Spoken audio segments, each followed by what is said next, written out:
حضور صلی اللہ علیہ وسلم بیٹھے ہوئے ہیں، آپ کے صحابہ بیٹھے ہیں۔ اب دیکھیں کہ حضور پاک صلی اللہ علیہ وسلم کا اپنی امت کے ساتھ کیسا غم اور کیسی محبت تھی اور کتنی خیر خواہی آپ رکھتے تھے اپنی امت کے بارے میں۔ آپ بیٹھے ہیں، آپ کے صحابہ بیٹھے ہیں۔ صحابہ نے فرمایا یا رسول اللہ صلی اللہ علیہ وسلم، قیامت کے دن تو اتنے لوگ ہوں گے، اتنی بھیڑ بنڈی ہوگی، ہم آپ کو کہاں پائیں گے، آپ ہمیں کہاں ملیں گے؟ صحابہ پوچھ رہے ہیں۔ آپ علیہ الصلوۃ والسلام نے فرمایا کہ میرے صحابہ، مجھے 3 جگہ پہ تلاش کرنا۔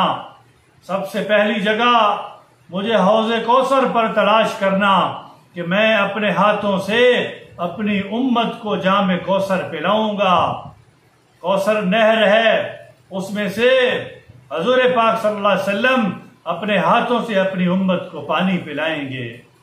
اور دوسری جگہ آپ نے فرمائی کہ میرے صحابہ، مجھے میزان کے وقت تلاش کرنا کہ جس وقت ترازو قائم کیا جائے گا، میری امت پریشان ہوگی، لوگ پریشان کھڑے ہوں گے، کیا بنے گا؟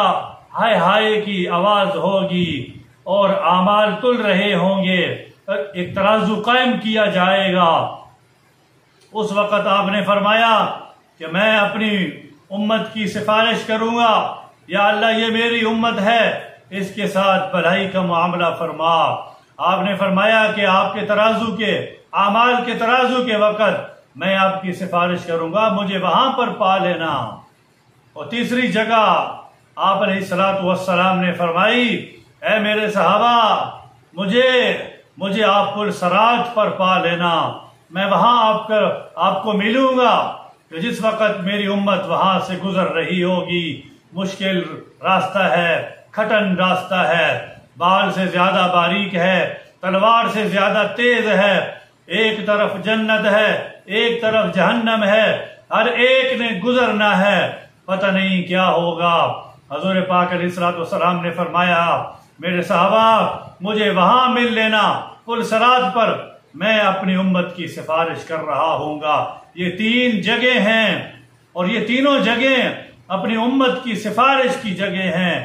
آپ نے فرمایا کہ مجھے وہاں پر پا لینا، میں وہاں ملوں گا۔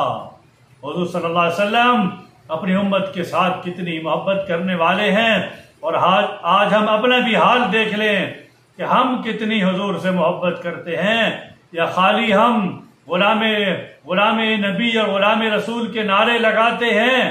صرف نعروں سے کام نہیں چلے گا، کچھ کر کے دکھانا پڑے گا، غلام بننا پڑے گا۔ اللہ ہمیں سچا اور سچا غلام بنا دے۔